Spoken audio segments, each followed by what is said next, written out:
of you for being here. You know, as we listen to this, and I agree so much with what you both are saying, and I agree with the premise, a lot of the premise of the report, but I do question, like my colleague just questioned, the whole concept of the QDR seems like a wish list as we're coming into Christmas, saying from a military perspective, here's what we need, here's what we would really love to have. But back in the reality of where we're at and some of the tough decisions that haven't been made, you know, I look at this as kind of like arms flailing in the air, kind of swinging, kind of treading water. And my question is, for those people like me that grew up in a nation that ascribed to peace through strength, and in a country now where we're sitting here listening to the best, brightest experts that we have saying that this is a real threat to national security, this issue of sequestration, and I agree. How far away are we? How many years will it take, given if sequestration rolled off today? And I've heard so many answers to this, even in California at the Defense Summit when the former SecDefs talked about this. Readiness has been so affected. Trust has been so violated with our NATO allies. The global dominance of the United States, obviously questioned by the activity with ISIL, Russia, and all the things that you just described earlier in this hearing. How many years away are we if we rolled sequestration back today till you, as the experts, could confidently say that we're leading from a position of strength, and we're not just doing crisis management as things come up? Where are we on that timeline?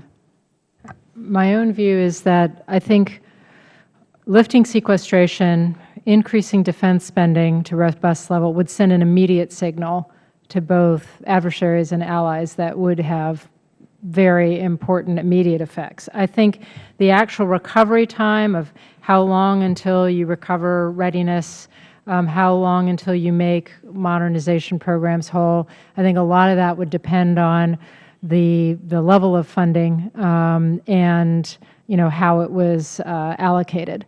So it's hard to estimate. But I can tell you the longer we stay under sequestration, the longer that recovery timeline will be. But when it comes to, and I understand, I agree that an immediate withdrawal of sequestration would send a significant signal. But are we just sending a monetary signal to our allies, saying that if we had more funding, we could do X with our NATO allies? Because that would be mixed. There seems to be mixed signals coming from the administration. It's not just a money issue, and the issue with, for example, just Ukraine and Crimea and Russia. Doesn't just seem to be the money issue of why are we sending blankets and ammunition. There's greater implications there on where our strategies lies with trust with our allies, and it can't just be finance, I would think.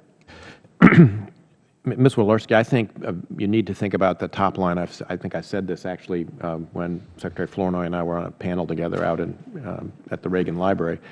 With regard to allies, but also more broadly, you need to think about the top line in kind of two ways. I mean, the number, whatever it is, the number, for instance, that was in the FY12 Gates budget, represents what we buy with it as a Department of Defense and how we man, train, and equip the armed forces.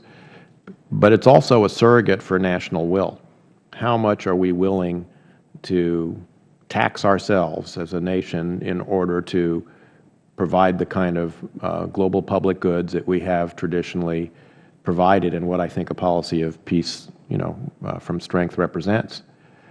And so I agree with Secretary Flournoy that a signal like that would be read by both adversaries and allies very clearly. Then how you actually spend out the money, that takes a little bit longer until you decide what it is you're going to do. And I think both she and I agree buying back readiness would be the first thing you would want to do.